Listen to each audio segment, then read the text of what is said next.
Hello and welcome to today's web conference, Uniting Forces, Why Response and Operations Work Better Together. This is Tom Bechtold, your host for today's program. Thank you all for joining us today.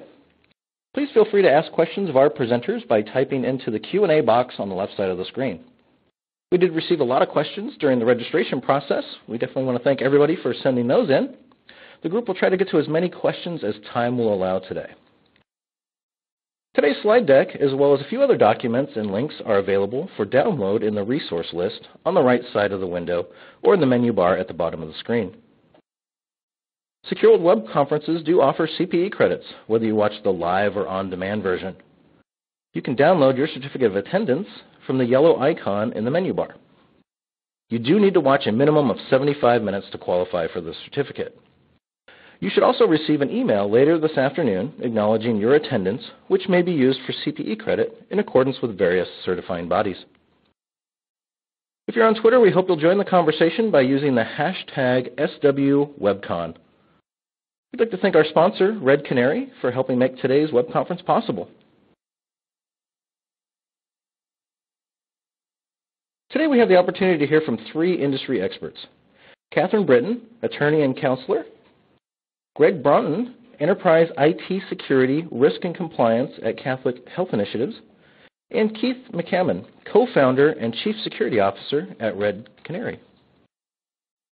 We do have a lot of ground to cover today, but first I do want to ask the audience to weigh in on our first poll question to set the stage for today's conversation.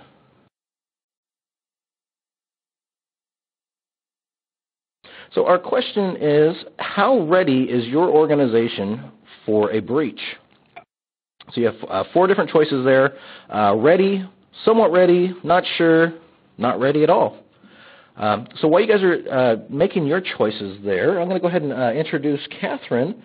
Katherine is an attorney with a broad range of experience in regulatory compliance, corporate training and presentation, and focuses her practice on privacy and data security law, complex civil litigation, employment and human resources counseling, and consumer protection. Katherine advises clients and trains management and employees on compliance with federal and state privacy and data security laws, best practices, and self-regulatory programs, specifically focusing on issues involving emerging technologies. She evaluates clients' compliance with federal, state, and self-regulatory requirements relating to the storage, transfer, sharing, and disposal of customer personal information. Katherine reviews, drafts, and negotiates vendor-supplier contracts, technology transactions, services and consulting agreements, and licensing agreements. Additionally, she drafts privacy policies, social media policies, and terms of use agreements for websites and applications tailored to clients' business practices, and implements changes to existing policies to address current and future data collection and use. So before you start, Katherine, I'm going to go ahead and show the audience poll results here. So it looks like we've got 16% saying that they're pretty ready, about 58% saying somewhat ready, 22% not really sure, and 3% being brutally honest, saying we're just not ready. Katherine, do you want to talk to those results and then go ahead and get your presentation going? Sure. And first, Tom, I'd like to thank you for inviting me and for organizing this presentation. I'm really thrilled to be part of it and to share some insights into the legal aspects of breach response. So I think the poll results represent a lot of what companies are facing. I mean, with the high-profile nature of data breaches and all of the reporting that's been done on the costs of breaches, the causes and frequencies of it, a lot of companies have seen there is, a legal and business risk to having a breach, and it's, pretty prevalent. So just given that, most companies have something in place so that, 58% is most companies, and then not that many are very ready just because of resource constraints, and then it's not surprising that some, just given the number of organizations or sizes and things, that some just have work to be done. That's not uncommon. So that kind of does reflect the industry. So this is my bio, which was read. First, before I start to say anything substantive, I'd like to give the disclaimer that what I'm saying is my own opinion. I'm not speaking for the industry or any particular companies or clients. And I'm going to be speaking to a very high level. Breach response and readiness is very nuanced, just considering that there's no perfect security and no perfect breach response. There are just too many variables that are unknown given timing, the type of attack. And so I'm going to be speaking to, on a very high level, sort of general best practices, but every company is unique and their risk tolerance and risk profiles would be different. So just keep that in mind, that I'm speaking to a high level and not giving legal advice. So when it comes to data breaches, it's pretty clear that it's not if it's going to occur, but when. Some companies operate under the notion that they've already been attacked, and then how to operate in that sort of that frame. Some companies operate in the kind of enemy at the gate approach, where there most likely will be a breach, and then how to respond to at a high level of readiness. But regardless of how a company views things, it's very important to have a plan in place. You don't want to be making things up as you go along, or you don't want to be struggling to create something in the middle of a breach. So having a plan in place is vital. And it should focus on both an internal and external IR team. When you have a breach, it's kind of a unique situation that the business is not really used to as far as what their normal operations are. So an external team is important, especially with communications people. So the team should be, legal, communications, the security people, the forensics people, and some of that you need specific expertise. Like forensics, for instance, mapping a system, or having some external expertise and guidance. So it's important to have those people lined up, and then obviously to have some sort of backup in case your first level people aren't available, to have somebody else, and then a means of contacting them. So that's all part of an incident response plan. With anything, it's important to practice that plan so that you're ready to deploy it when the time comes. And then after a breach, it's important to go back, see what was learned from the breach itself, and then use that knowledge to make the plan itself better. So as far as data breaches, there's been a lot of with the Verizon data breach investigations report. Most people in the industry are familiar with that, and Trustware Holdings, Ponemon Institute, these companies report on data breaches and the time of discovery and to identify and then contain. We see improvements here, but so things like that, those reports should be looked at, and the guidance is by industry, so you can sort of see what is common in your industry, and then the types of attacks that take place. So it's important to learn from that institutional knowledge, and use that to have an internal dialogue within the company to have a plan in place. In general, some common trends as far as breaches say that the typical root cause boils down to processes and human decision making. So it's apparent that not all organizations are getting the basics right as far as what causes the breach. So there are easy, quick wins to meet minimum security standards, and then continuing to validate those standards. Okay. So, some common themes as far as general guidance would be, obviously once there's a breach in place, to have some containment. Your internal and external security people can help with that. And then as far as risk management, to mitigate any newly identified vulnerabilities or document them to show that they're acceptable risks. So not everything, so we're talking, in general security incidents, not all of those are going to be something that needs a incident response, so a breach like communication strategy or notifications or kind of deploying the plan. So you have a variety of, different levels of what happened and then what to do about that. So from a legal and risk management point of view, it's important to get legal involved early on.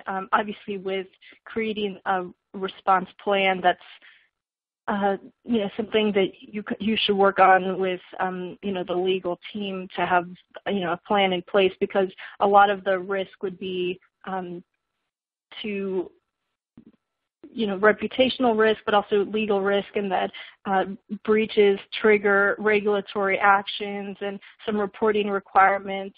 And so that should be known as far as the plan and the deployment of the plan. As far as people and processes, the appropriate controls should be in place to contain and prevent a lot of the more common things. And that just deals with good security hygiene and managing some of the more basic levels. So we know phishing, and it's a vector too. It's not just one mode of attack. It's sort of, we know that breaches tend to be coordinated as far as what results in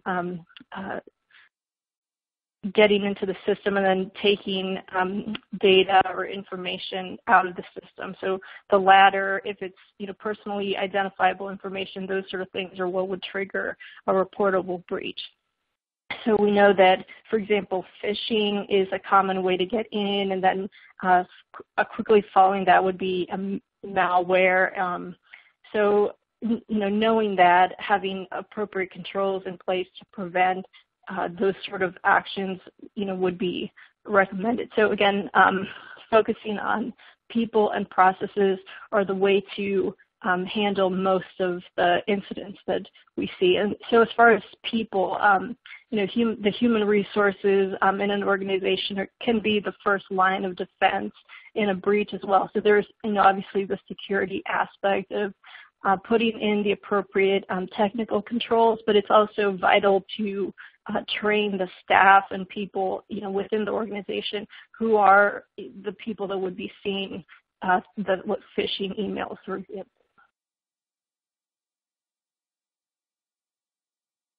So once the incident does occur, it's important to do some analysis on the incident, and so this is sort of what to do, during the event, and obviously mitigation to control the incident. So when things occur, the company still needs to run and operations still need to happen. So it's important to see, and from a very high level, I'm speaking to, not specifically, how it really depends on what exactly the incident was, but to see how the company can operate. So, for example, email, should the company still be using email, or is there a separate communications platform to go? So, for example, we've seen some breaches that have affected the communication system, and then you don't want to be speaking about the breach on a compromised system, for example. So it's important to do that analysis, and then through the while you're doing the containment or while you're doing the response and investigations to contain the incident. And so from a legal point of view, most people know that some breaches have to be reported within a certain amount of time. So this is where forward thinking is important. So just to have a plan in place to see if this happens, then what are we going to do? And so with this, once you see an incident where some information has been taken, it's important to do analysis to see what exactly was the data that was taken. So things like social security numbers, dates of birth, driver's license numbers. So it's important to see what exactly was the data that was taken. And then to see what was the form that data was in. Was it encrypted? Because that might affect whether there is a reportable breach. The jurisdictions that applies, where does the company operate? Who are its customers? Where does it operate, geographically, to see what are the regulators that affect this company? What are the laws that apply to this company? So those are legal questions to have in mind as far as deploying a plan. These things should be, asked as far as where does the company operate, what information do we have about people, and then once you see there's an incident, does that trigger a reporting requirement? I'll speak a little bit more about this later, but those laws are important to know because it affects what you're going to say to who and when.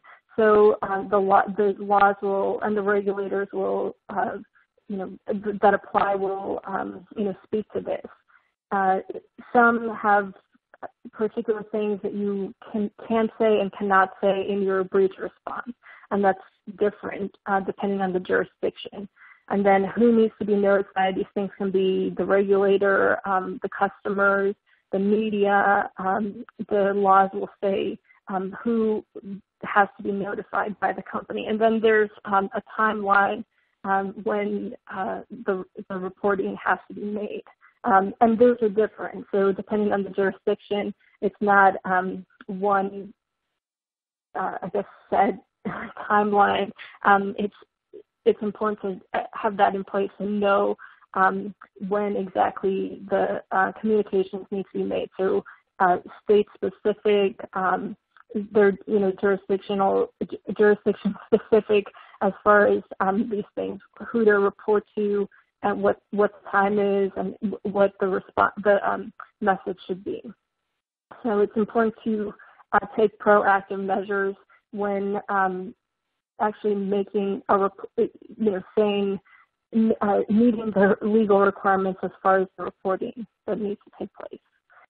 And then in addition, you might internally as an organization need to report to other people besides, what was a reportable breach from a legal legislative point of view. The other people to notify depends on what promises were made, for example, in a privacy policy. And then it's pretty common in contracts to have something that's, especially when you're dealing with storage of information and handling of data, that if there is a breach, what to do. So if you're holding on to another company's data and that goes missing, your contract might speak to who to report and when, and who actually makes the communications about, who actually communicates about the breach.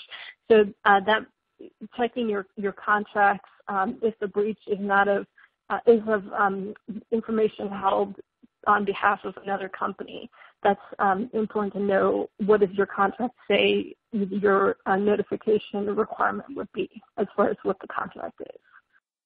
And obviously there needs to be a communication strategy because customers have a stronger negative reaction to a mismanaged response typically than to the actual breach itself. Most consumers, are used to seeing a lot of, breach notifications, but if the response itself is, mismanaged, that's, worse than the breach actually taking place. So it's important to have a communication strategy to minimize the effects of a poor communication done about the breach. So whenever there's communications that can be used later, so it's important to engage your legal team early on, because then you get the benefit of working at the direction of your attorney, which triggers attorney work product and attorney-client communications privilege information. So if there is a lawsuit later on, that communication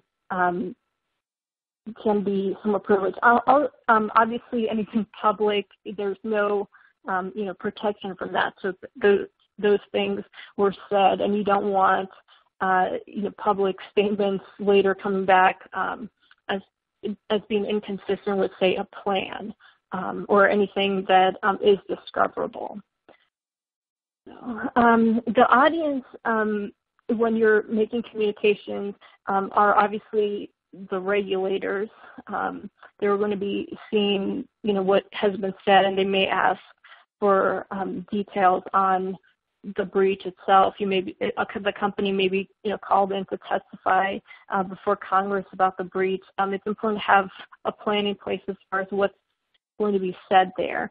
Internal stakeholders, and this is, where mainly as far as the communication strategy, where legal should be brought in to speak to internal stakeholders. All these things may be protected from potential discovery down the line.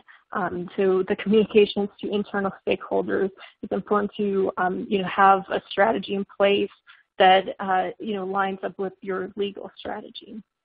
And then external stakeholders, these are things like communications to the media, your actual breach notifications that are required. That's maybe part of the audience. And I add in here, class action attorneys are your audience, because they may be able to get your internal communications depending on how that was done. Obviously, public statements. And then competitors would also be your audience. A lot of companies, operate in a highly competitive market, and then can use what was done in the industry as far as placing themselves above, like in their own communications about what was communicated by your company, if that makes sense. So it's important to have an internal risk assessment before you even face this problem, so what's acceptable risk and what's unacceptable risk, what's manageable. You want to be meeting industry standards and have what's called a reasonable level of security. Now, there's very low-hanging fruit that a lot of companies, like for instance, the phishing and the malware screens and controls, the training. These sort of things are low-hanging fruit as far as being able to manage the potential legal risks and prevent breaches from taking place. So it's important to, before anything, look at what the industry is doing, look at what the risk factors are, and then have a plan in place for managing that. And then from a contractual point of view, it's important to have not only good security hygiene at the organization, but also to require it of vendors and business partners that are external to the organization but work with the company and may store and have and handle sensitive data that if there was a breach internally that would trigger responses. And so for that information that lives outside of the organization, it's important to make sure that there are appropriate security measures in place. And thirdly, employees should be trained on identifying, say, phishing attacks and knowing, what's suspicious or not, and then being monitored to make sure that they're not, causing breaches or problems later on. So that leads to a to-do list, for the company to look at. Insurance is a way to deal with a lot of the costs. So as far as bringing in experts. Insurance might be able to handle that. Data breach insurance might be able to handle some of those costs. And then to give an analysis to vendor contracts that are in place to make sure that your vendors and suppliers have the appropriate level of security that the company is willing to do business with, as far as what's an acceptable risk internally and then with vendors. Obviously, if there's any M&A, it's important to know that their data breach exposure should be part of that. What's the security that was in place at the organization? Are they sitting on potential issues that might come up once a transaction goes through? Records retention requirements, it's important to not hold on to things that could result in a breach longer than is what's needed. That creates a lot of exposure. One other thing that I should have mentioned that I haven't so far is throughout this whole process and deploying the plan, it's important to document everything as far as what's been done when, because if you get a regulatory action, they're going to want to see that you had a plan and that you followed it and that you acted reasonably. And as far as the notifications and the triggers, that all is important as far as having the right things happen at the right times. And then regular training, not only on awareness training to prevent breaches, but on the actual breach plan, response plan itself. So having a plan, but that's not trained on, won't be effective. So that's an important necessary element to an appropriate breach response. So with that, begin with the end in mind, have a plan. Keep your stakeholders in mind as far as the communication strategy in order to protect yourself from the fallout that happens with a mismanaged plan.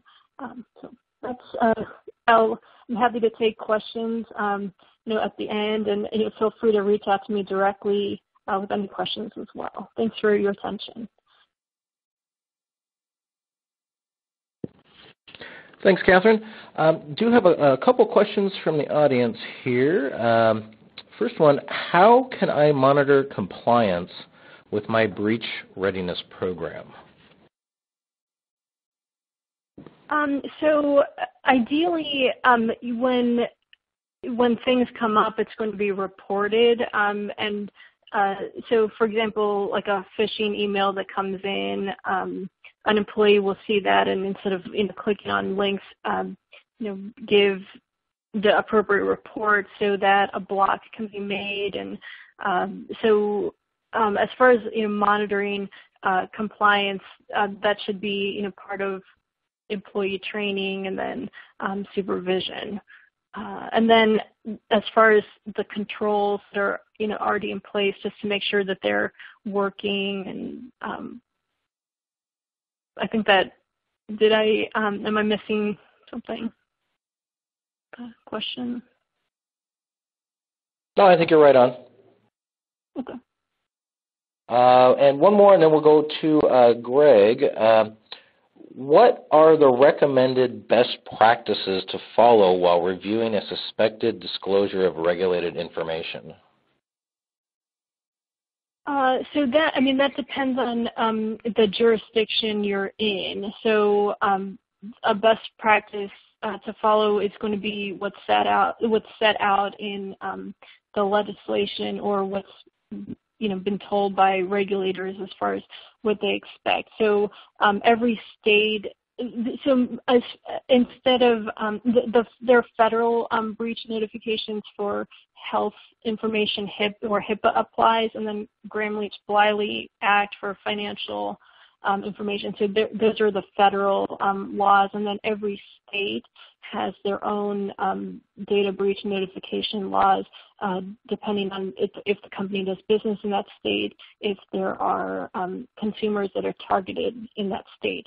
So it's important to see what's your coverage. And then if you operate internationally, there's the international regulators who might have notification requirements themselves. So that all deals with what is the covered regulator, what's their timeline, what's a reportable breach, as far as the information that was taken. So, for example, encrypted information, some states, like Massachusetts, for example, will say if the information was encrypted, you don't need to report it. And then that's the same thing with the GDPR. If the information was encrypted, it's not reportable. And so that's important to know as far as what the coverage is, the timeline, and that's work that needs to be done before to see what's the exposure that the organization faces as far as who's the regulator, and then what information would trigger a response, and then who would get notified, and then what the timeline is for notifying them. Great. Thank you very much. We'll go ahead and give Katherine a break for now. She'll be rejoining us for the open discussion toward the end of the program.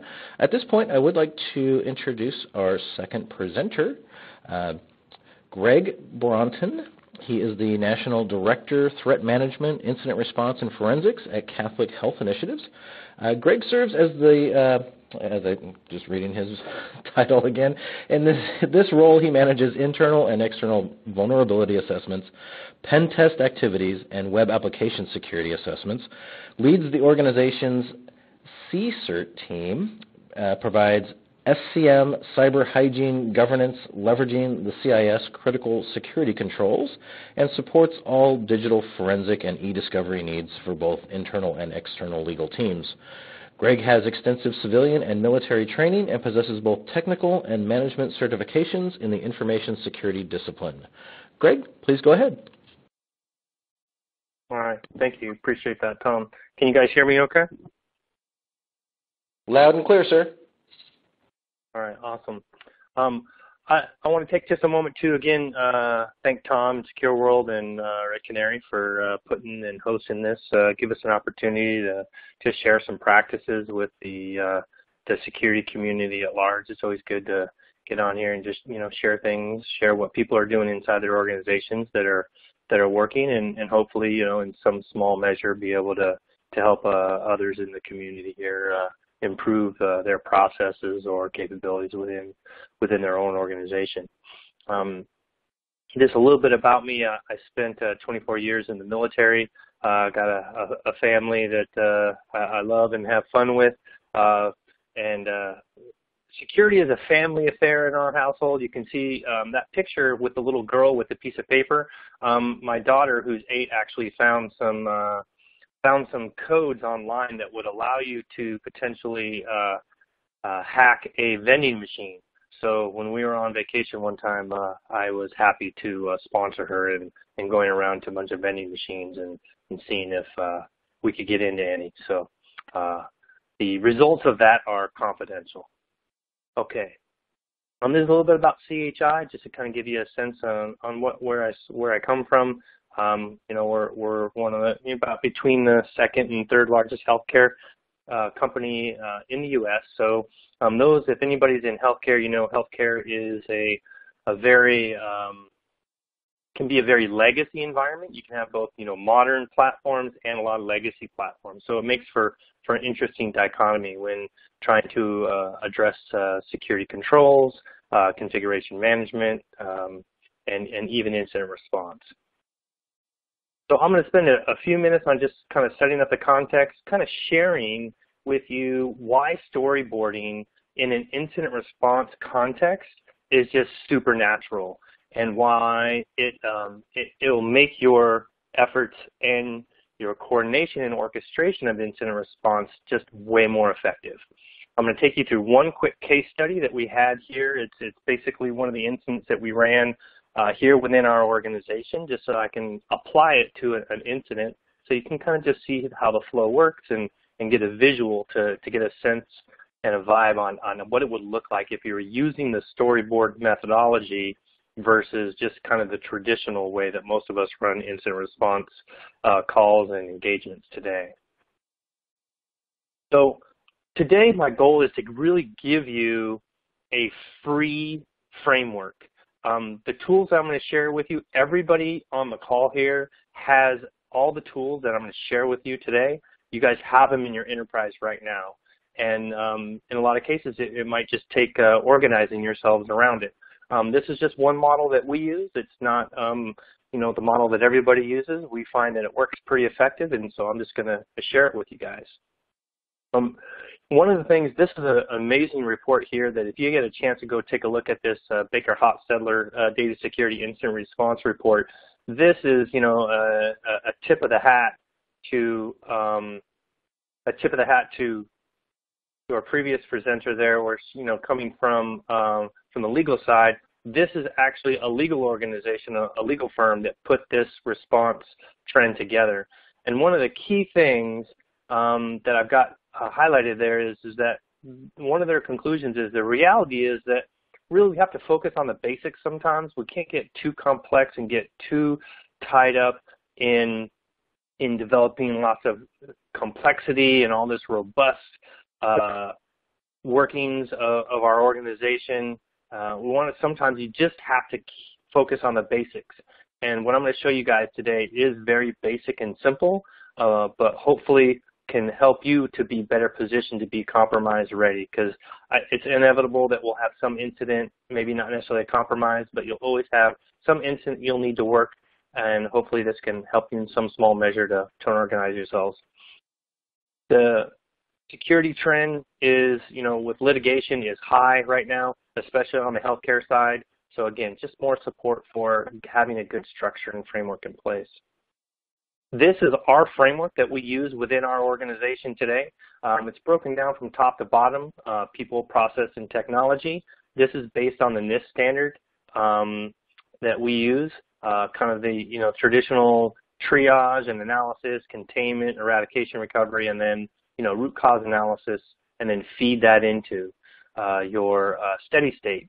The one point I want to make about this framework is that the best case scenario for a CSIRT team and an organization is hopefully you're spending 90% of your time in the far left over here in prevention, preparation, doing vulnerability assessments, doing secure configuration management, doing education, things like that, and that really you spend only 10% of your time in incident management, in incident response mode. So that's our goal. We apply a lot of time and effort in the prevention pieces so that we spend less time in incident mode. So just the quick functional pieces of a framework for there are key components you need to have if you're going to have an incident response function within your organization. You need to have a charter. If you have incident response today and you don't have a charter, it's very beneficial to have this, because this gives you the authority. It defines your imperatives. It helps you put in writing what your organization and staffing is going to be like, helps establish roles and responsibilities. Our charter is about 1.5 pages, 2 pages, very concise, but it exists, and it helps to create that foundation and that leadership and organizational support for having a CSIRT function. The framework that I showed you guys there, and then also the investigative file. And the investigative file is what I'm going to focus on for the remainder of the presentation. Again here, just in terms of reinforcing the litigation that happens, regulatory pieces that happen with any type of incident, the follow-on that can happen from OCR or from the government, you have to have a story. You have to be able to retell that story and the event at what happened. You need to be able to retell dates and times, what your reactions were. A lot of the things with respect to what Katherine covered, right, in terms of legal and risk and privacy conversations, determinations, rationale, things like that. You might need this story and be able to tell it to regulators or defend yourself in a court of law at some point. So it's super important to have a way to tell the story. And sometimes you need it in 2 weeks, sometimes you need it in 2 months, and sometimes you might need it in 2 years. So it's very important how you structure that investigative file and how you react to something. So for me, in our program, our most important IR component that we have, that we try to have an underlying component to everything we do, is being able to document and retell the story. Whether it's log files, whether it's a diagram, whether it's conversations, if it's interviews, if it's conversations with our breach response team. You need to make sure that you're documenting and putting in those components that help you to retell and reconstruct the story of the event. And I put this in this kind of storyboard format here. You know, traditionally this is how they use when they're doing animations, where they create these scenes and they work from left to right. And it just makes it very simple to be able to organize yourself. And I'm going to show you the visual aspects of this storyboard incident response process here next.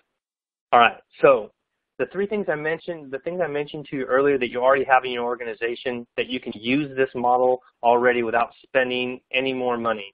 If you've got some type of WebEx or screen share, conference call type of platform available to you, if you have OneNote available to you, and if you have Visio available in your organization, you can do exactly what I'm going to show you guys here today. Okay, so these are the 4 components and 3 tools that we use for our storyboard process. Visio for diagramming, WebEx and Conference Line for kind of the audio-visual components. OneNote is where we have a combined, it's our collaboration space where we're creating the investigative file. And then also Visio for the timeline at the very end. And I'll show you guys what a timeline looks like. I'm a firm believer in timelines and visuals, as you'll see as we walk through this environment. First, though, a quick educational component around why storyboarding is important. If you look here, you can see where the brain actually consumes information, visual information, 60,000 times faster than text. And so for us, every time that we have an incident that happens, the first thing we do once my lead handler, incident handler gets on, the first thing they do is they start up a WebEx. And all of the technical staff that are involved in helping us to gather the information, the indicators, the log files, diagramming out what's happening, everybody joins that so that there's a common operating picture. All right, so here's a 3-second test just to kind of demonstrate why visualization is far more effective than text. So usually when I do this in a live situation, I ask the audience, hey, what was that that just flashed on the screen? And most people can catch a couple words, and they really can't assemble what those words really meant, or what the intent of that, the words were, what they made up. Now when I show you this next one, relate that to what I just showed you. So you can see in the second one, everybody 100% of the time says that's pizza. So the first one that I actually flashed on the screen was the ingredients of pizza on the left, and then on the right, the second one was the pizza. So everybody visually, in a second, they were able to get that that was pizza. But on the text side, maybe not so fast. Okay, and one of the important things in an incident response team for me is also training your staff. It's not just about your senior guys that are running the incidents, but you should have some junior and support handlers on your calls, because visualization is also an effective learning tool, right? And be able to consume and train your junior guys and gals so that they can be effective too. So not only does it help you run an incident, but it helps you train your staff as well. And I think that's just a really cool byproduct of doing this. Okay. All right, let's talk about traditional incident response versus linear. Okay, so in traditional kind of linear response, we get on the phone, we get people on, we call people into the line, whether it's an applications person or an IT person, maybe it's a business owner, and say, hey, can you help us understand how this works? In this particular instance, we were looking at an employee portal, and we got on the phone and say, hey, this web portal, and this is a shell. What are the other systems that are part of this website? And so we mapped it out, and this is what I took notes on when we did it in writing. Now this next one, though, this is what I did when I actually mapped it out. Now, just as a side note, a lot of these, you're not going to be able to see a lot of the actual words and text on some of these diagrams, and that's on purpose because some of them have different pieces of information. Because I took this from one of our incidents that we ran, so it's purposely small so that it's a little bit more obscured. But the intent here is to show you that here in the middle you can see where we have this portal shell, and then we have all of these other websites that are actually channeled through that center portal, and we can see the relationship mapping out so that when a user here on the left opens up their browser and goes out to this portal, you can see the different relationships, and each of those different connections is like for our HR benefits, for financial, for health and wellness, investments, all those different things that are common to an organization as part of maybe an HR portal, right? Okay. Again, keeping it simple. I'm going to take you guys through a case study here. This is Physician Wireless. This one's cleansed. This actually happened at our organization. I'm not sharing the full incident that we went through, but in concept, the pieces and parts of it on how we mapped it out. So I'm going to show you the storyboard version and compare it to traditional IR. So think to yourself, hey, I just got on a phone call and to an IR to this incident, and we're talking on the phone. This is the linear traditional IR. You get on a phone call and we understand somebody verbally says, hey, Microsoft Threat Intelligence reports show that there's a NATed address from your organization that's hitting some known sinkholes. Okay. So that's what's communicated to you. This is the visual version of that, right? We're just starting to map this out. So in our organization, when we stand up an incident response, again, we'll fire up a WebEx, bring people on there, and we'll fire up Visio, and we'll start diagramming this out. The next stage of the incident, okay, well, so the source system is a physician laptop. This is the address. As we're enriching this situation, that it was on the Physician Wireless, it was actually using that NATed address, and the firewall logs show that it maps to that known sinkhole that Microsoft reported. So this is our verbal version of it. This is traditional IR, and here's Storyboard. So now we've enriched this a little bit, because when we start asking questions, as we always do in incidents, we start learning more about the environment. And starting to understand, well, that Physician Wireless, that one laptop or physician device isn't the only one that's on that wireless connection. Oh, and by the way, we have another firewall over here. And then how is that wireless, how are those devices connected to that wireless network? Well, there's also some router out here now. So we're starting to kind of enrich this as we go. So next thing, we start looking at connectivity and risk of systems. Well, by the way, we also understand that the physicians use BYOD PCs on the wireless, so these aren't our organizational PCs, it's their own private ones. And by the way, as part of the reason we have this Physician Wireless is to allow them access to a bed management system.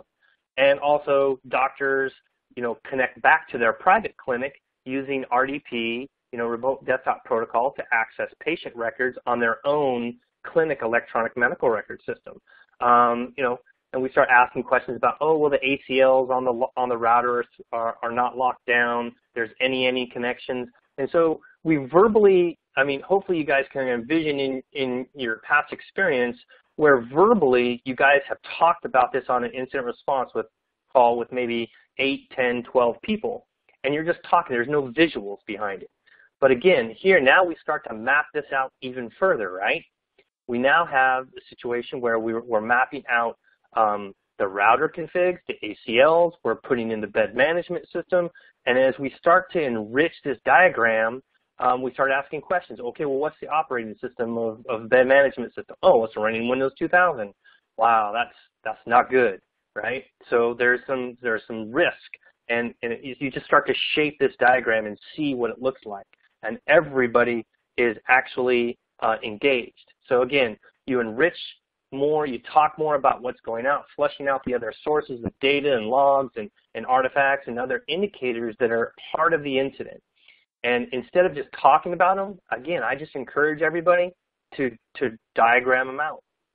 So this is kind of one of the final stages, or I just kind of sped through that just to kind of give you guys a sense on how we work. And I think anybody who's used Visio and has been in an incident, it would be pretty easy to take the verbal aspects of what you talk about on a phone call and be able to translate them and diagram them out.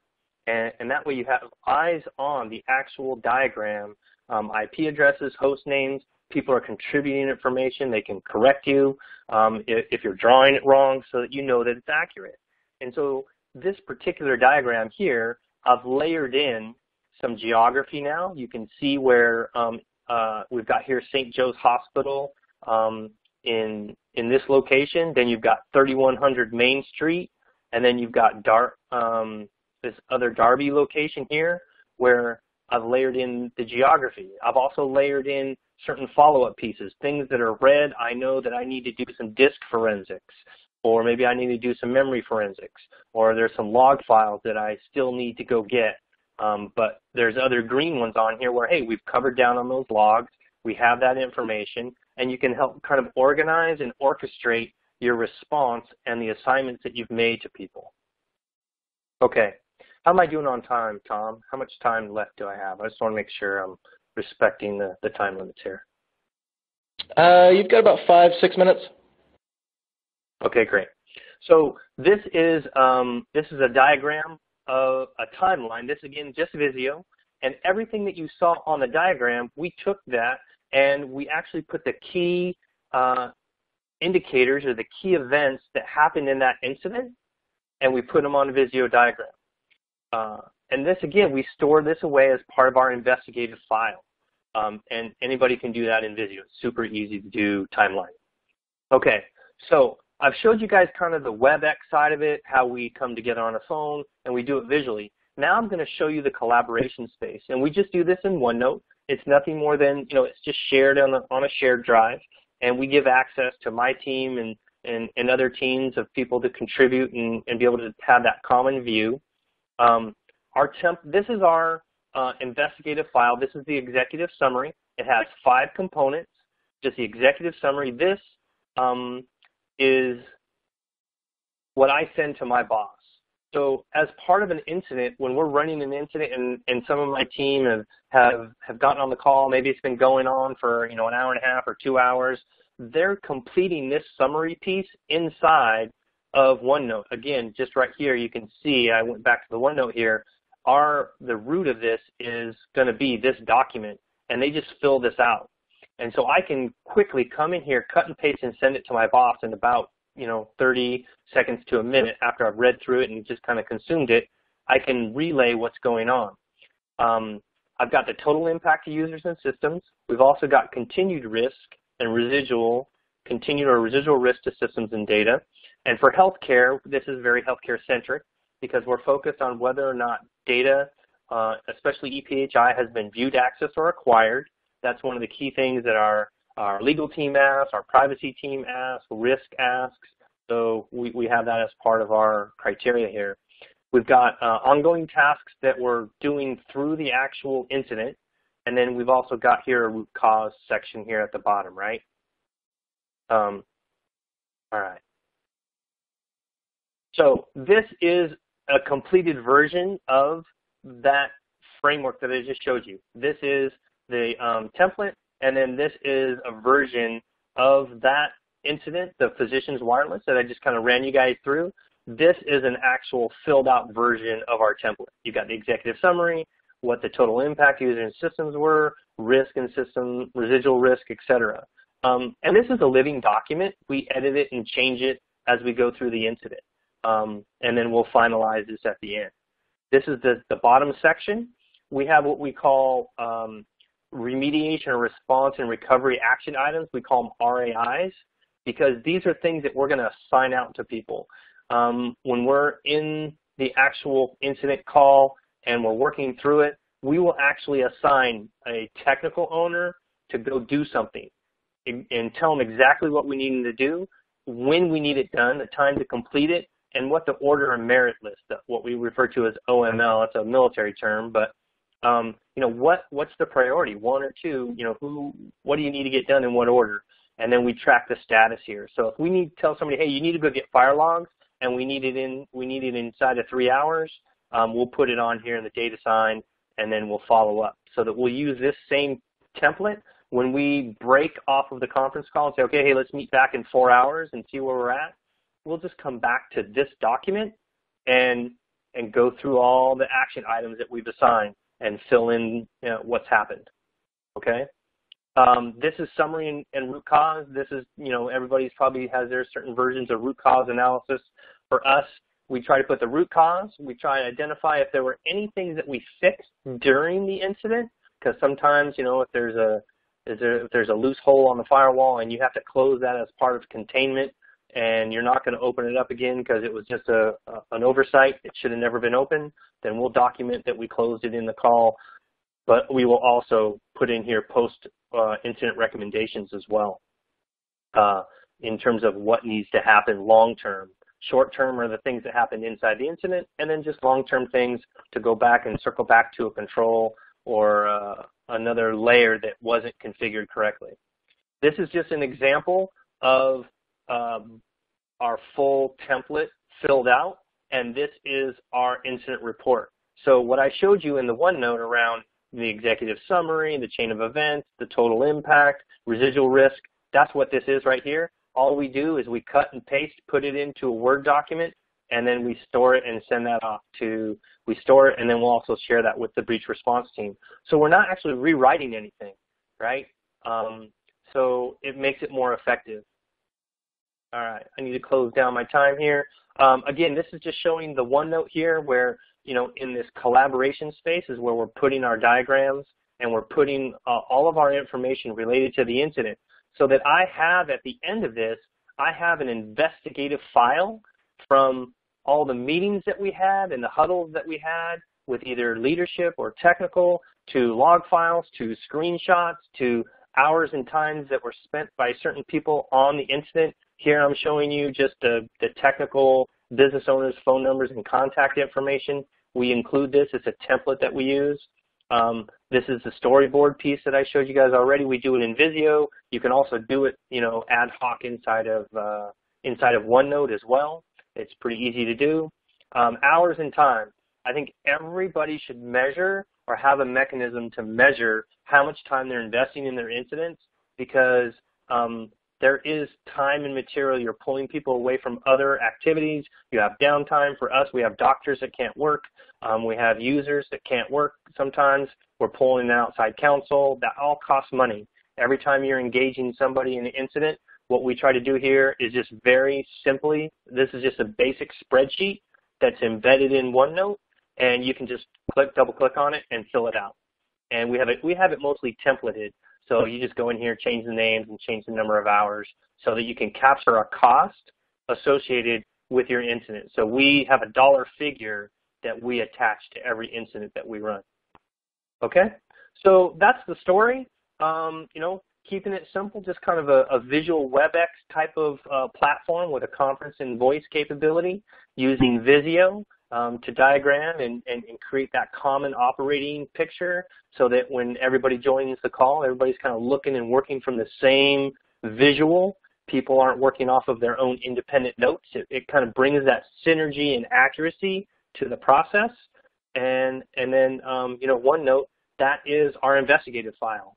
It's limitless in terms of what types of templates and things you want to put into OneNote in order to manage it and keep a file of it. And for those of you at the end, if we have question and answer, I can answer some questions for you guys. But I also will make available to you. You'll have to hit me up either on LinkedIn or through my contact information from the webinar. But I am happy to share a copy of my actual template in OneNote that we use. It's a sanitized version, but I'm happy to share that, actually send you a copy of that if you're interested. So thanks for your time and attention, and I'll turn it back over to Tom, and I'll be around for question and answer at the end. Great. Thank you, Greg. Actually, I do have a couple questions that came in while you were doing your presentation. I'm going to hop to those in just a second, but I do want to send off another quick poll question for our audience. So you should see that up on your screen now. Does your organization have a formal written and trained incident response team or function? So you get 4 choices there. Please take a moment or two to answer those. And meanwhile, Greg, a couple audience questions that came in. One early on in your presentation.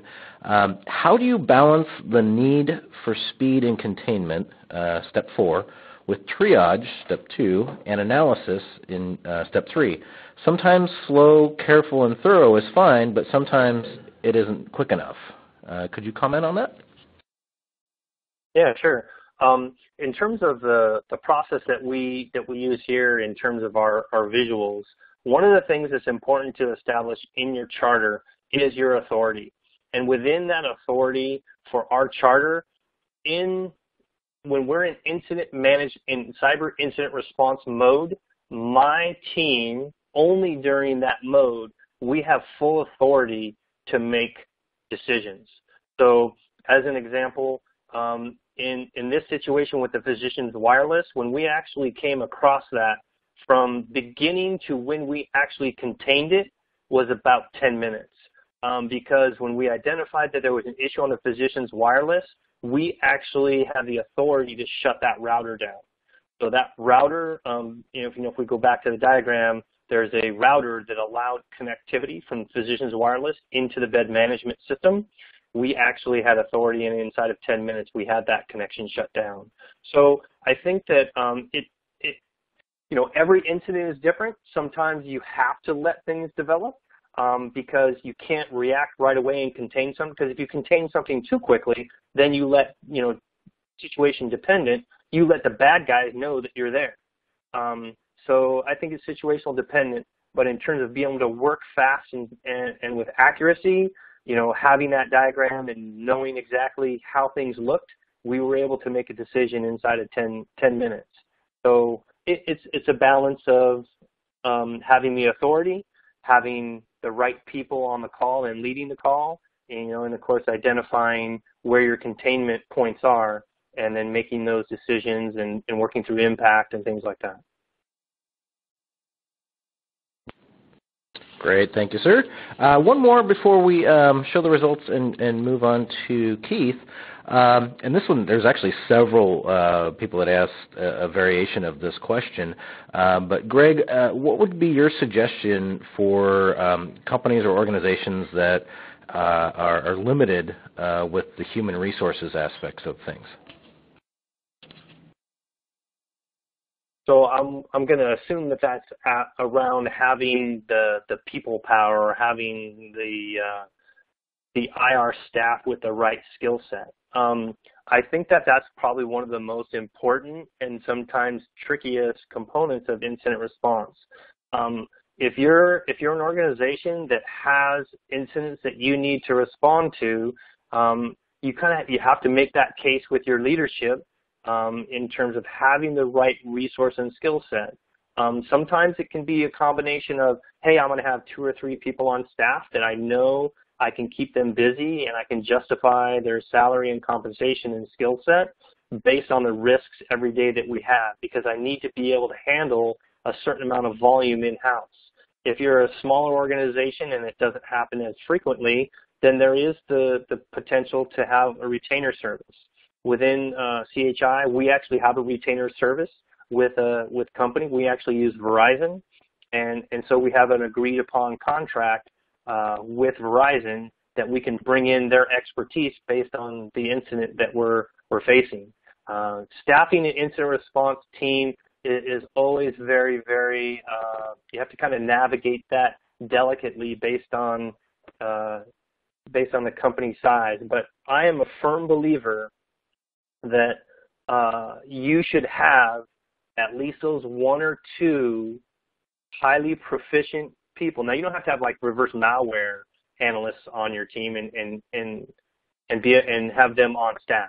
You can get that through your corporate partnerships, like with Symantec or McAfee, or another organization that you have a platform in there. You should definitely be leveraging those support channels because those shouldn't cost you anything. If you're spending money with them already, you should leverage their expertise, and they should be an extended part of your incident response team. If you're really having an incident with a high pucker factor, then you should have that expectation with those companies that they're going to lend you expertise in the context of their platform that you purchase with them. But have those couple key staff that you can rely on. I've got a couple on my team that are just very, very sharp guys, and we keep them. We have enough volume to keep them on staff. So it's a balance and navigating it in the right way. Thank you, Greg. Let's go ahead and take a look at the poll results. It looks like the majority are saying yes, they actually do have a formal, written, and trained incident response team. Looks like there's some folks out there that do need some help, 7% there, and then a partial, about 39%. Great. Thank you all for sending in your responses there. At this point, I'm going to go ahead and turn things over to Keith. Keith leads Red Canary's security organization and is responsible for the company's security strategy, operations, and innovative threat detection approach. He has almost 2 decades of technology experience, much of it focused on identifying and solving complex problems relating to information security and risk, as well as hands-on experience with offensive security operations. Keith, please go ahead. Great. Thank you very much, Tom. I appreciate it. And yeah, Greg, Katherine, thanks a lot. This is actually, hopefully this ends up being kind of a nice tie-in. We'll go off script here, a little bit just to relate some of what we're going to talk about to the things you've just heard. I think, probably the most important thing to reinforce, and if you took nothing at all away from the previous 2 presentations, and I hope that you took a lot more than nothing, there's a lot of moving parts, right? There's a ton of considerations here. One size absolutely does not fit all when you're dealing with security operations, incident response, even risk management and communication. So, we'll kind of start with the adage that all models are broken, right? So we're going to talk about one model here for merging operations and response. This is, in an organization like Greg's, for instance, you've got some very defined functions, right? And it sounds like they've got a lot of latitude, within those teams and across those functions to do the right things at the right time. I think, roughly half of the folks on this call have a dedicated incident response team. The other half, and probably the majority of organizations, right, when you get below, kind of your Fortune-ranked team or Fortune-ranked organizations, you find, that a very small percentage have really clearly delineated teams. And even if they do, they tend to be understaffed, right? So I'm going to talk a little bit about a model here for, merging operations and response in some ways that make, building up towards or achieving a lot of the same functional, outcomes that you want. achievable for most organizations, right? And this will apply to small organizations, but even, there's some really large ones that are just starting to lay the groundwork for a really mature program. So I'm going to go through this. Don't have a lot of slides. I'll try to keep it brief, and I would really like to save some time for questions because I think there's certainly a lot of overlap and kind of valuable perspectives to be gained. So starting out, this is a really simplified list, but thinking about, traditional security operations and then a more dedicated incident response function, what those things look like, what roles they perform, and what they own or are accountable for in most cases. Again, these are all generalities, so these aren't going to apply. In some cases, these lists that I'm going to show you are going to be much smaller. For a more mature organization, they're going to be a lot bigger. But very generally speaking, I'm going to refer to operations as a lot of the basic plumbing and inputs into the security ecosystem, right? So security engineering, ownership of controls, making sure that controls are deployed, properly managed, that control deployment is enforced, bringing in threat intelligence and using that to drive detection criteria, right? Whether that's static threat intelligence in the form of indicators, or what's becoming more common today, behavior-based intelligence, right? The types of things and kind of the sequences of events that you can expect certain actors or certain threats to exhibit, and then things like control tuning, right? And fundamentally, thinking about operations as the group that traditionally owns the data sources and usually owns the data itself. And then there's the response function, which is handling analysis, and these a lot of these are just the basic the NIST Framework steps, right? So containment, response, recovery, post-incident analysis. Greg did a really good job of outlining what those look like in theory and in practice, but effectively the response function owns the products of that data, right? So if the operations team is, putting in place controls, generating alerts, curating intelligence, and things like that, the response team is generally accountable for making sure that those things get triaged, escalated, prioritized, and eventually, actioned, and all the way through postmortem, right? Which includes not just the technical aspect of incident response, but the things that Katherine was talking about, when and how do you communicate these things internally, laterally throughout the organization, up to senior leadership, the board, and eventually, if there's a need, do you have to tell customers, do you need to communicate things to the general public or shareholders, and so forth. So there's a few problems that we see. We deal with a lot of organizations, right, and at varying levels of maturity. A fundamental problem is that the vast majority don't have, and they may never have, both the budget and the people to build specialized teams to do these things. The reality in a lot of cases is that what you have is, an IT operations team that's actually fulfilling a lot of your security operations responsibilities, right? They're responsible for putting in place controls, which is actually really common at any size, but you find that they start to bleed over a little bit more into helping with things like control tuning. They even start to help a little bit with, things like the threat intelligence functions and identifying, helping to identify threats to the environment, just because there's nowhere else for that function to go. Someone believes it needs to get done, rightfully so, and so they latch on and they do that. And it's important to understand that it really is, both of these things have to happen. You have to have both the budget and the people. So you're talking about people, process, and technology. You need to have people who understand the problem, who have the capacity to put in place processes. And you obviously need the budget to fund that, right? And that's not just salary, but that's training, software, systems, flowing down to, as Greg mentioned, external parties. So, in the case that you recognize there are things you're not going to be able to do really well, having the budget to make sure that you can fill that gap using a third-party service or technology. Another problem is that each of those teams are generating work for the other, right? So, on the operation side, thinking of that as kind of like the inbound pipeline, controls are being put in place. Most of those controls are generating alerts on their own. In addition to that, you may be asking other questions of that data and generating additional investigative leads for yourself. So those are all coming into the response team.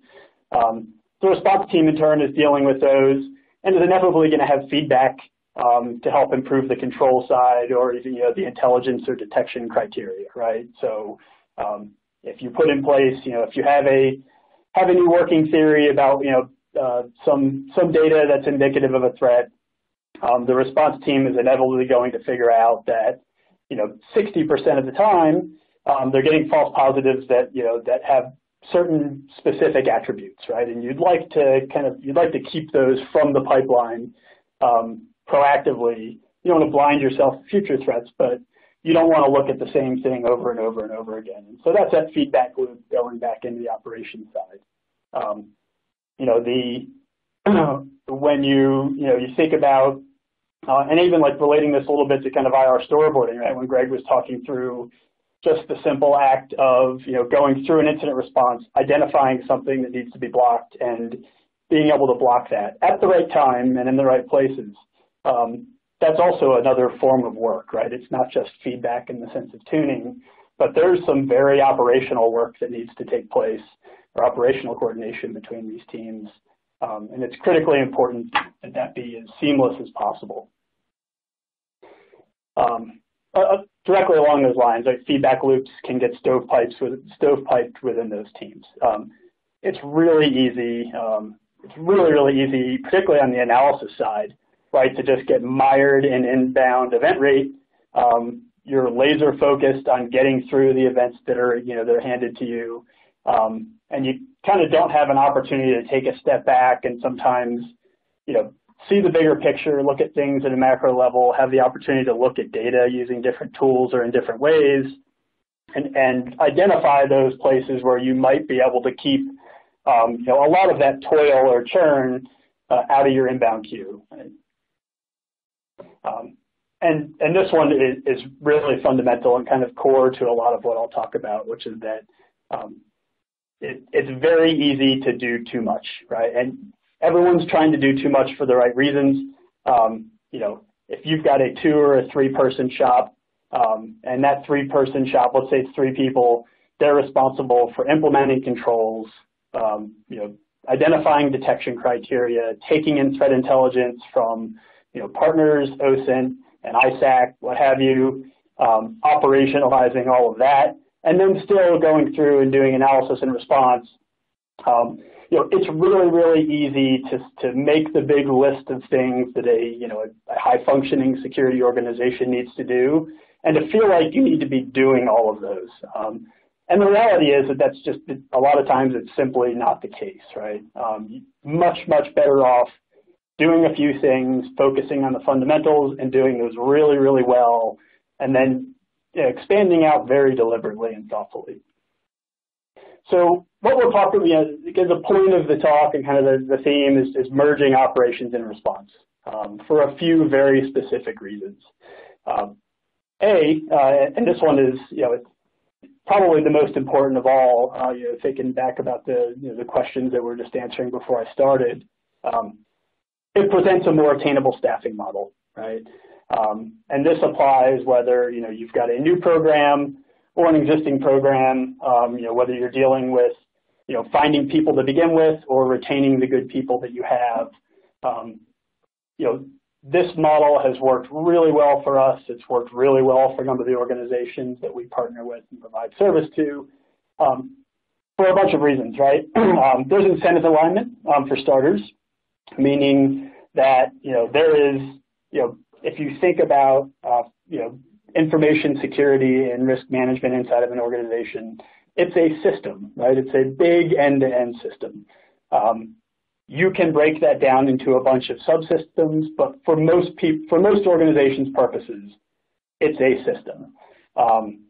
And having incentives in line in such a way that the system should work and that's prioritized over saying, we can take in more threat intelligence than anyone else, or we can do this, this, and this. We're really highly functional in these areas. Again, it's kind of the forest for the trees thing. You want to make sure that that system as a whole functions and that incentives are aligned to make sure that the whole thing end to end is working optimally in light of the resources that you have. You've got fewer communication barriers, which I already alluded to, right? And again, I think Greg provided some really good examples of whether or not you have a dedicated IR team. Greg provided some really good examples of places where you could take specific advantage of that, right, in an operational scenario. And it's a forcing function for scoping and prioritization. So the next concept that we use to implement this is just the concept of practices as opposed to people or positions. And so I mentioned ITSM here because this is a very direct corollary to pretty well-established IT service management and delivery constructs, where you have a finite set of resources, and you can continually ask more of that group. You continually ask more of that organization, and that's fine. But resources need to increase.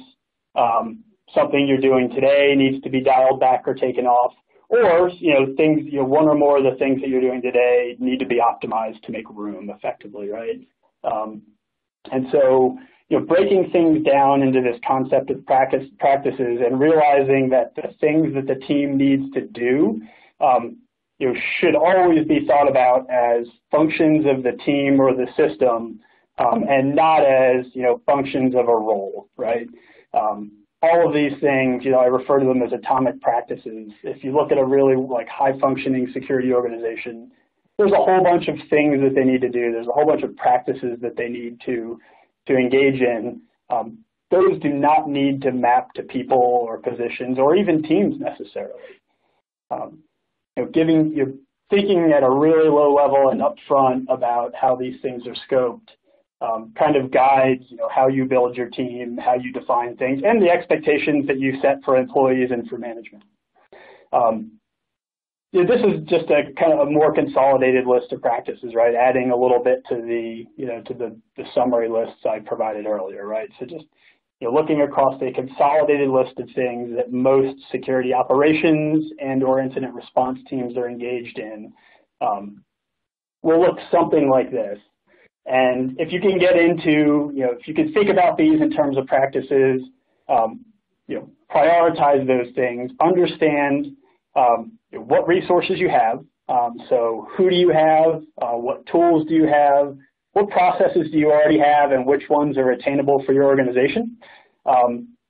Brutally prioritize those, right? And this is oftentimes one of the hardest things to do. It's really hard to look at a list of things that everyone agrees that a security organization should do, and willingly decide not to do some of them. And it's okay, right? If you look at, FFI, CCAT, and the NIST frameworks and things like that, one of the best things that's happened for regulation and measurement in the last 5 or so years is that there's been a really deliberate focus on maturity and improvement, as opposed to hard and fast lists of things that everyone must do. It's okay to be immature in some areas. In some cases, it's okay to not do some things at all if it means that you're doing a good job and overall, measurably moving your program forward over time. And identify, like Greg mentioned, keeping track of time, right? Identify the time that's required to execute on each practice. His examples were very specific to, an incident response engagement, right? A named incident or a numbered incident. But the same thing should apply to these practices, right? Just, it doesn't have to be onerous, but keep track of that time, understand what the capacity of a person is to contribute to one or more practices, and use, again, scale your team in that way instead of saying, all right, we need to do there's a new thing that we need to do. Let's go create a position and let's hire a person to do that thing. Trying to break out of that.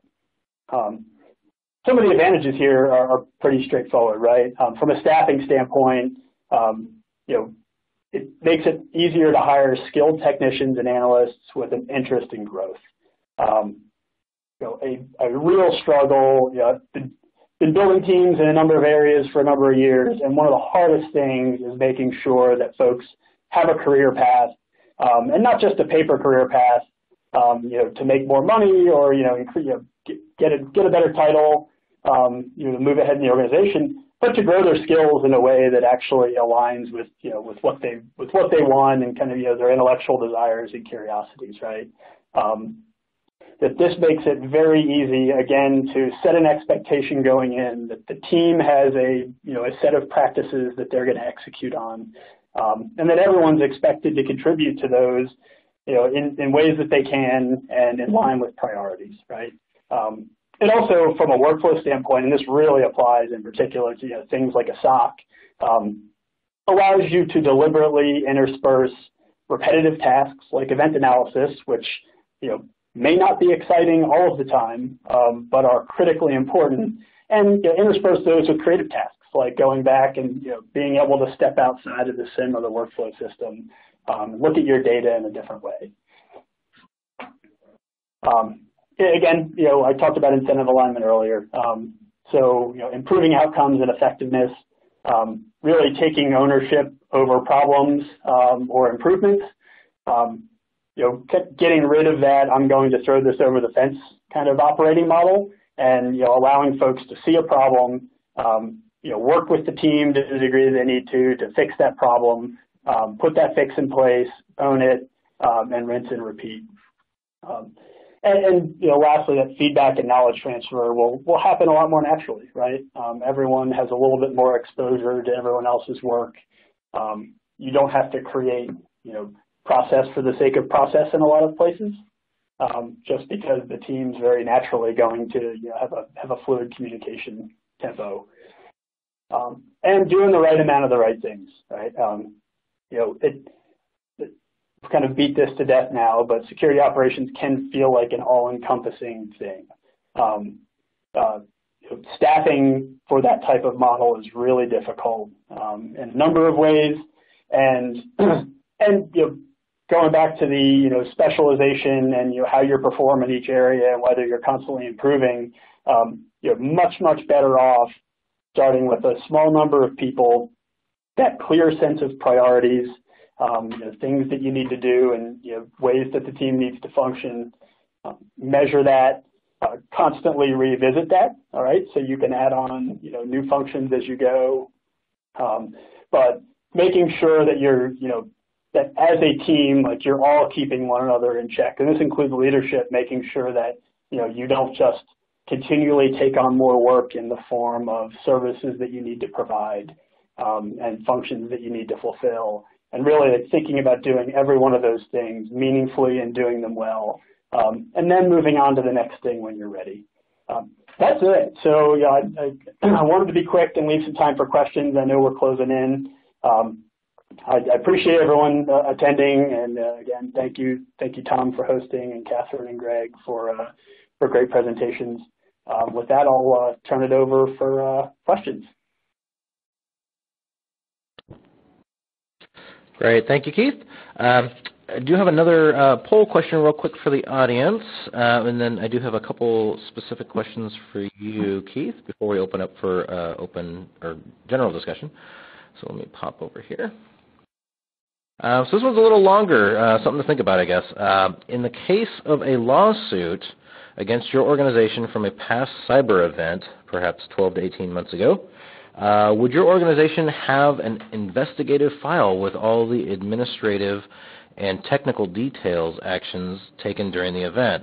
In other words, could you retell the story of that cyber event? And this is more like a level of confidence within your team and your organization. So if you guys would, go ahead and cast your vote, if you will.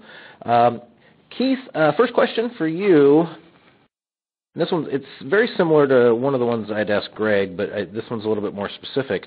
How does the SMB market prepare for incident response when they don't have the financial resources to lay out an IR retainer? Yeah, so So there's a couple of ways, right? I think the most obvious, so if you remember Greg's answer, there were a couple of things that they do, right? And there's a couple of things that pretty much all successful teams do.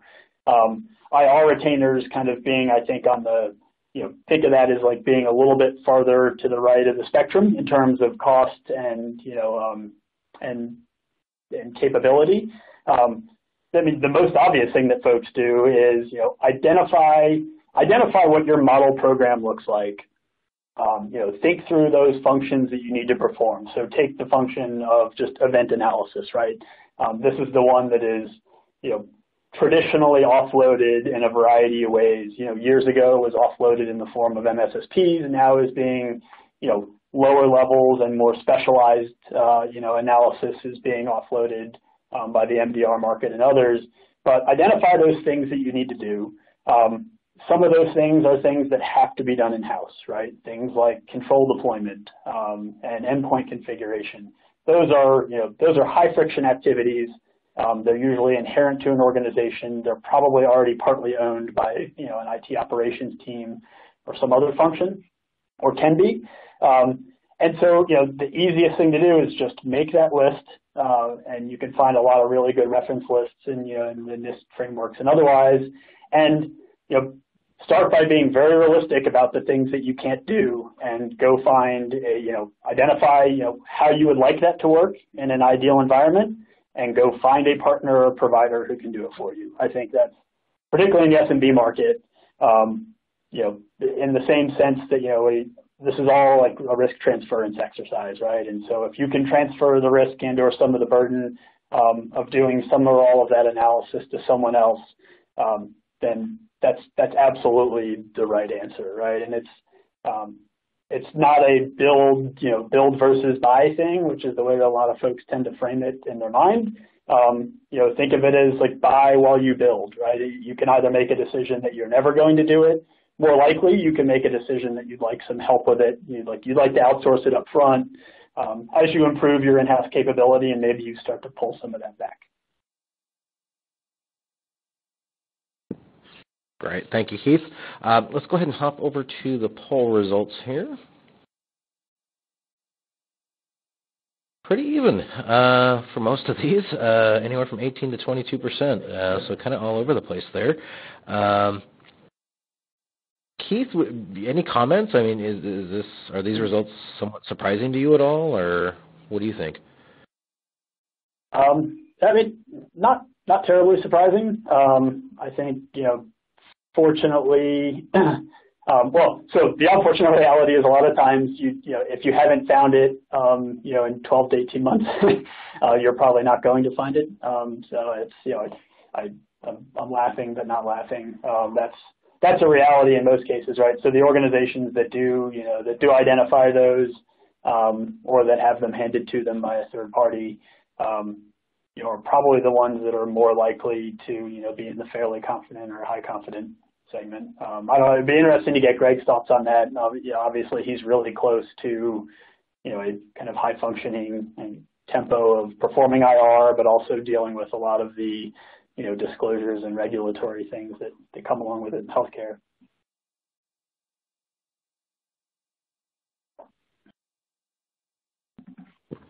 Yeah, we have need for investigative files all the time. So it's definitely something that more and more so you got to be able to retell that story accurately and get less, especially if you're in a regulated industry. You have a little less leeway when it comes to, especially states attorney generals. Those are the ones they are particularly harsh on regulated industries.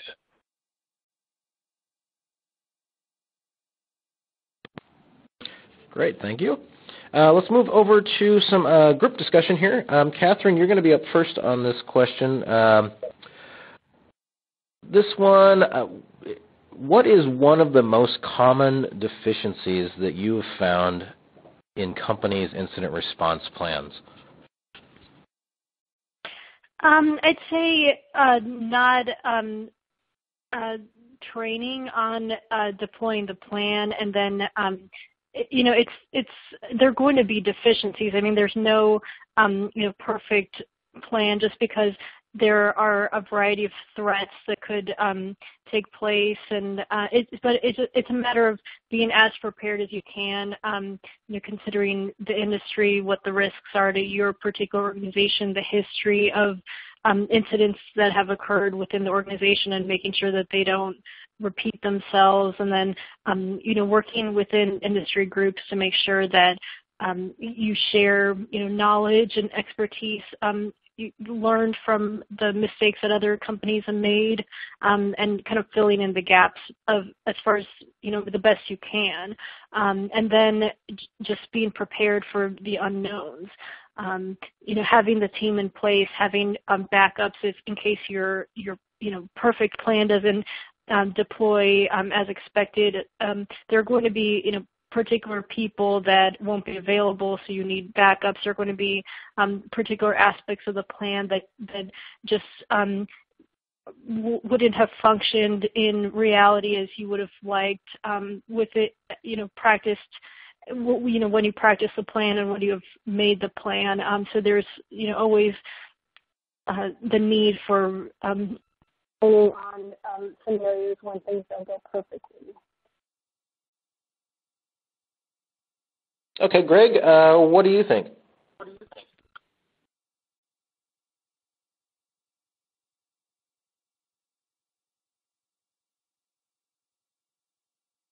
What was the question again? I didn't catch.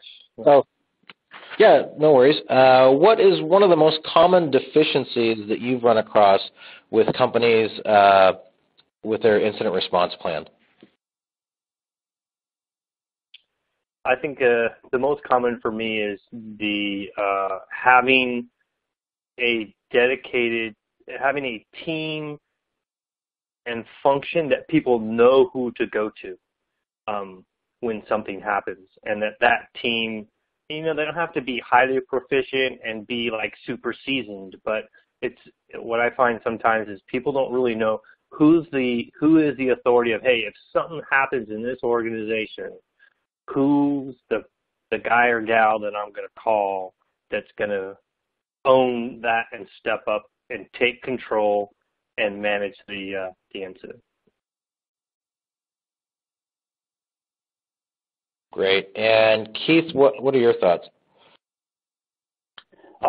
It kind of overlaps with what Greg had mentioned. A lot of it is just making contact information available both internally and externally, right? I think depending on your line of work, things like bug bounties and vulnerability disclosure and things like that are becoming a lot more common. So kind of to Greg's point, making sure that not just internally but also externally, even if it's simple as having a security abuse or what have you addressed that's somewhere on your website where if anyone has a question, a problem, they've got an obvious pathway into the organization. That it's a lot faster and more convenient for everybody, and also avoids some of the unwanted side effects of people like taking to social media and stuff like that to ask very specific questions about things that maybe shouldn't be made public without some sort of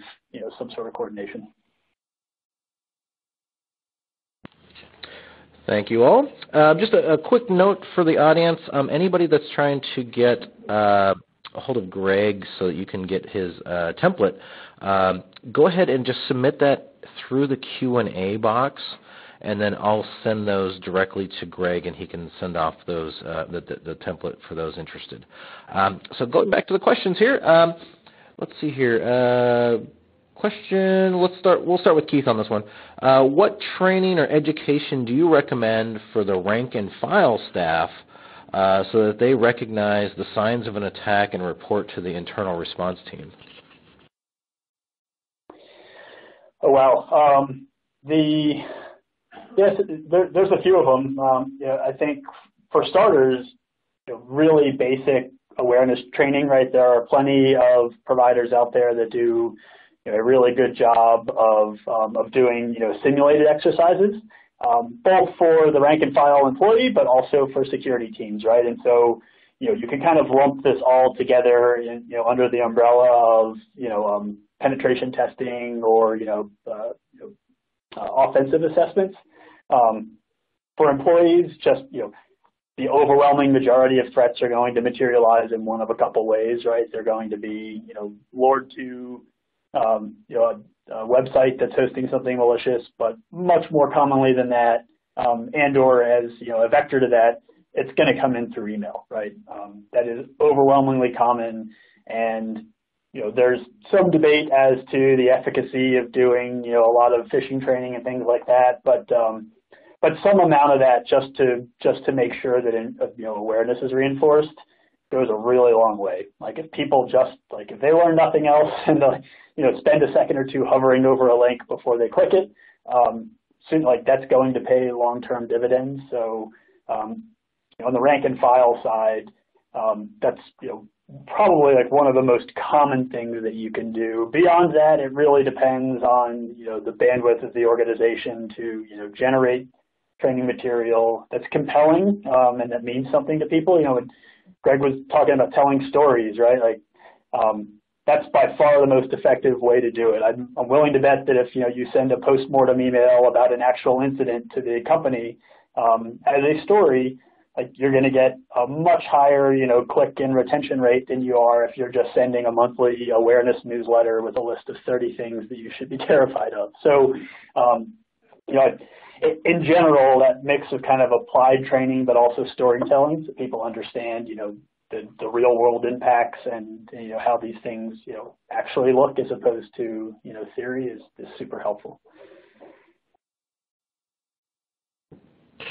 Great, good answer. I'm going to go to another question. This one will start with Greg. This is kind of a two-parter, if you will. What is the best way to test your incident response plan?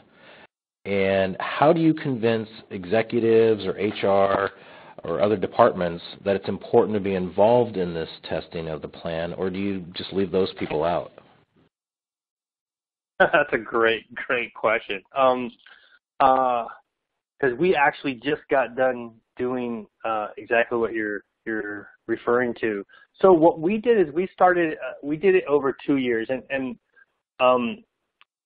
the short answer is there is definitely value in actually exercising that incident response plan.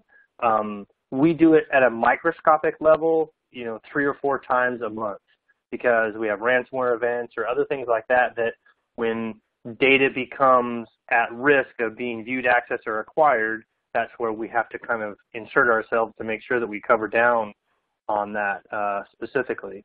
But what we do is we do tabletop exercises. And I think if you're just getting started in exercising that, the first year that we did it, we had a very small group. It was my guys, it was mostly security people, and then our breach response team, our privacy, our risk, our legal team, and our corporate responsibility. And we only spent 2 days doing it, and we did it very, very slowly, and went through some scenarios to make sure that we kind of were all synergized around how we would work together in terms of the data that's coming out. What does legal think? What does CRP think? What's the rationale? What's the justification? What are there timelines now based on regulatory requirements for notification, et cetera? So we started small the first year. This last year, actually 2 weeks ago, we expanded that, and we did another tabletop exercise. And this one, we expanded the scope of the actual incident itself. And I invited folks from my service desk that were there. I had some folks from the application team. I had our backup team there. I had folks from our server team, folks from our database team, our end-user computing on the desktop side of things. I had a network person there. They were nice enough to come. I mean, I didn't really have to twist arms because I think that a lot of people, understood the need for it. And I held it in a location where everybody was pretty much there, and they only had to walk like maybe either up the stairs or down the hall from their desk to actually attend. So I didn't, take it to a remote location and make it more difficult. But I said it in the context of, hey, we need you to be there. And we did it for 2 days. We did probably about 6-hour sessions. We took some time and breaks and just have to structure it in a way that folks can still, do their job, be a little flexible with IMing and people working while you're doing the actual tabletop. Sometimes you have to repeat the questions and get people involved and get their attention. But I had really good executive support. And again, that circles back to me around, having a charter in the organization and just having your leadership is, they're supportive of and they understand the value and need for that instant response function, and they're willing to support it. Great, thanks, Greg. And Katherine, what are your thoughts? How often should people be doing their plan? Who do you think they should be including in the exercise as well? Sure. Yeah, I think having a plan to begin with is key, and then obviously you've heard many times that plan needs to be tested and worked through so that a plan is only as good as it's deployable. So that means you know who the stakeholders are, who needs to be notified, who owns what tasks, and then having backups where if those individuals aren't available, who's the next in line. When there's an internal team, you can identify who has the skills to handle what, and then it's important to have an external team as well. Have some retainer agreements where who to deploy once you need them. And so as far as how frequently that plan needs to be tested really depends on the organization. Something like an organization like a healthcare organization, like Keith's, you heard him as far as how frequently they test out the plan, and I think that's key, just considering that's one of the high levels of risk where the impact is so big from a regulatory point of view, and then from a dollars lost point of view. The same thing. So healthcare obviously needs to have a plan that's very mature and well tested so that it can deploy effectively. The same thing with banking industries. The same thing. They need a very well developed plan in place, and then it tested pretty frequently enough that it meets the company's taste for risk as far as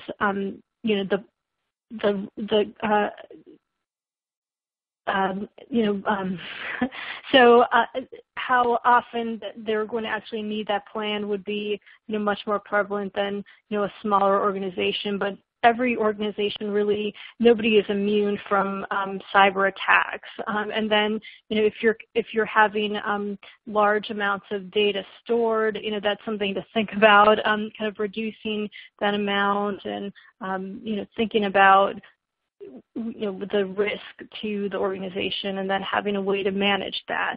And that means having a plan in place that's tested, and then according to the taste for risk and the what you're seeing in the industry, really would factor in with how often it's tested. Thanks, Katherine. Keith, do you have some thoughts on that?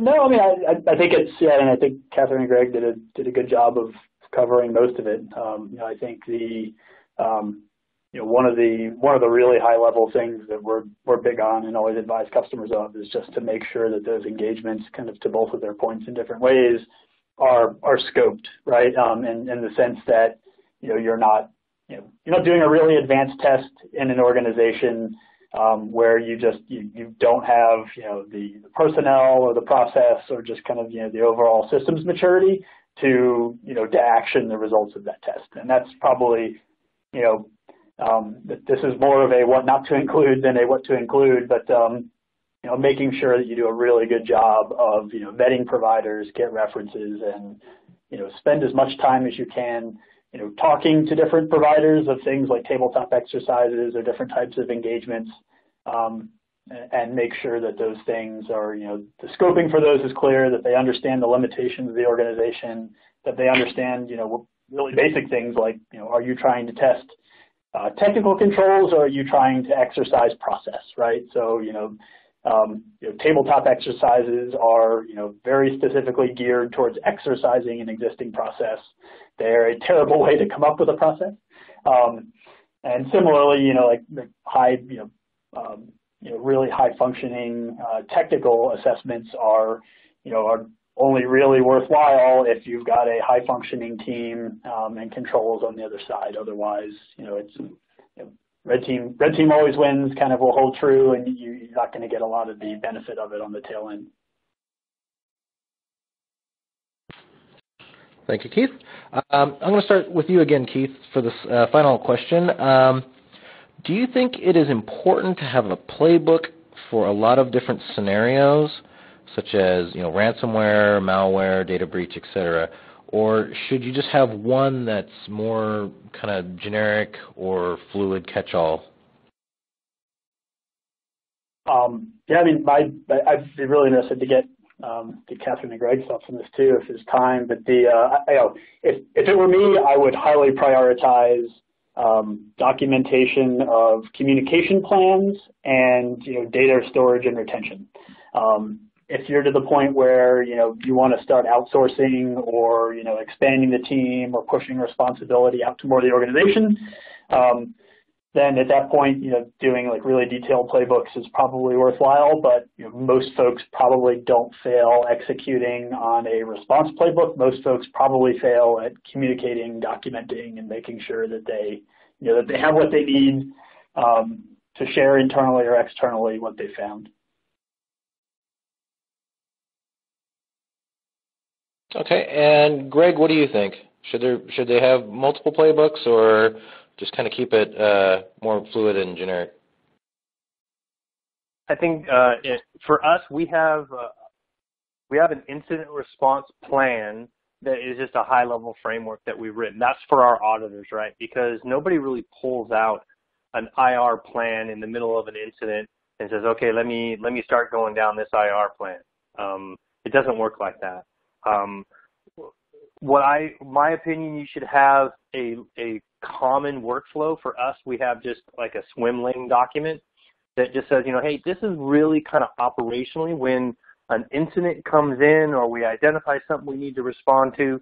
Here are kind of the general swim lanes of what happens, along with the workflows to keep my boss informed, to keep privacy and legal, corporate responsibility and risk informed to the extent that it's an event that merits their involvement. And we keep that loose and generic because there's so many different twists and turns in every single incident. I think you drive yourself nuts trying to create a playbook for all of them. There's certain ones you could probably get away with, like ransomware is a pretty common one. You could probably write a playbook for that 80% of what you do there is kind of the same modeled response.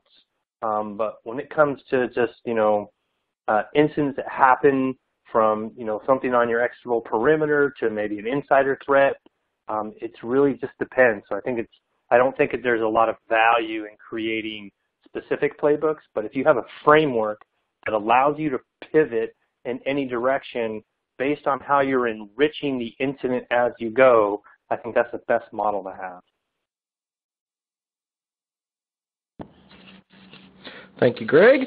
Let's go to, we're kind of running out of time here, so I'm going to move to our final thoughts, if you guys don't mind. Katherine, if you would take a minute, what are some takeaways for our audience? What are some things that they should definitely be considering from our time today?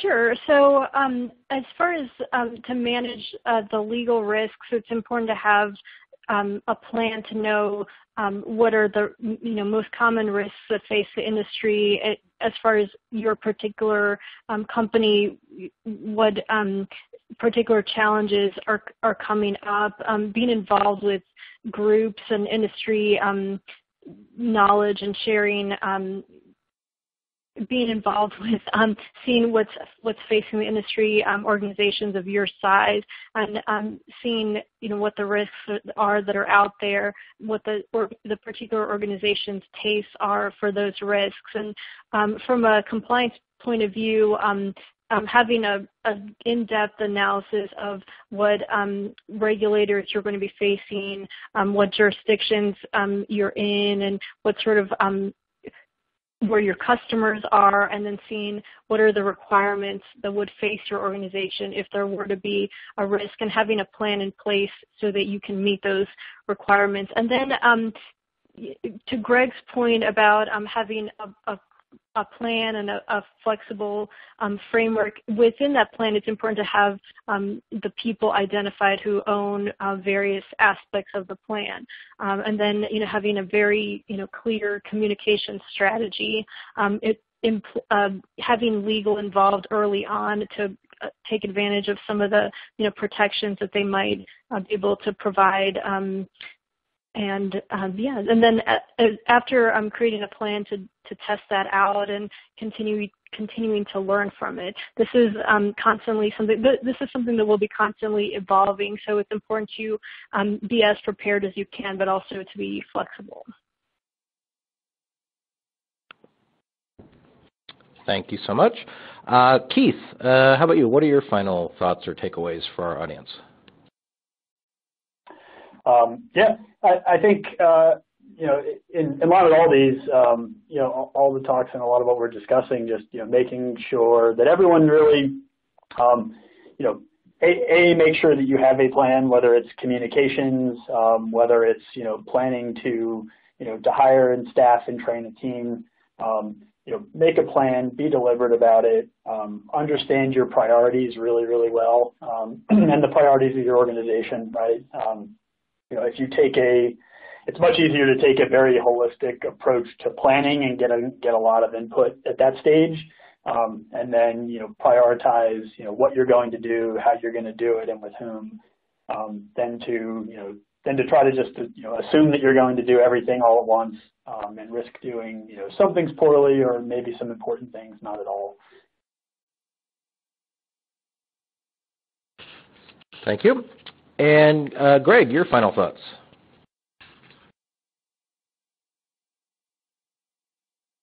Yeah, I think my final thoughts are really sometimes we add too much complexity to our incident response processes, our workflows, and we just tie people up unnecessarily. So I think I'm in favor of just really keeping it simple, and sometimes less is more.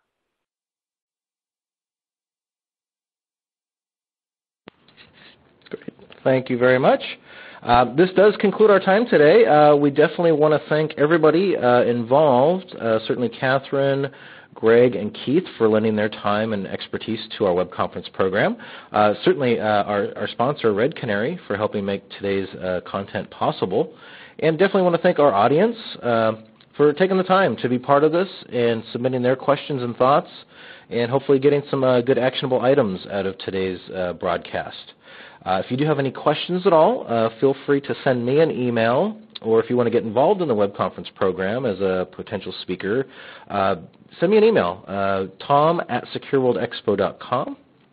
Hopefully you have already downloaded your certificate of attendance from the menu bar down at the bottom. It's a pop-up, so sometimes that will be a difficult item for you guys to get. If you have any problems, go ahead and just shoot me an email. I can create you one manually. Might take me a day or two to get it back to you, but we can certainly help you out there. Be sure to visit the secureworldexpo.com website for our upcoming regional conferences next year, as well as our upcoming virtual career fair in January, and our future web conferences. On behalf of the Secure World Digital team, I'd like to thank everybody for their time and participation today. This does conclude our broadcast.